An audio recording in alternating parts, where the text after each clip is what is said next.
Welcome to homemade recipes episode 1।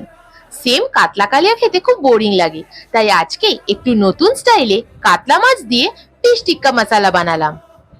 ফার্স্টে কাতলা মাছ ছোট ছোট পিস করে তাতে দিলাম লেবুর রস, নুন, টক দই, আদা রসুন বাটা, গোলমরিচ গুঁড়ো, ধনে গুঁড়ো, হলুদ গুঁড়ো, লঙ্কা গুঁড়ো, জিরে গুঁড়ো, তন্দুর মশলা, জোয়ান আর সর্ষের তেল। তারপর ভালো করে মিক্স করে ম্যারিনেট করলাম 15 to 20 মিনিটস।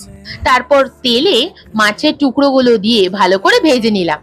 আর একটা কড়াইতে তেলে পেঁয়াজ টমেটো সটে করে ঠান্ডা করে সেটা মিক্সিতে পেস্ট করে নিলাম।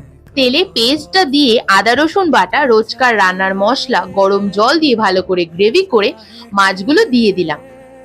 লাস্টে ফ্রেশ ক্রিম দিয়ে নাড়িয়ে নামিয়ে নিলাম। রেডি হয়ে গেল fish tikka masala. Follow yellow গবল for more such delicious homemade recipes.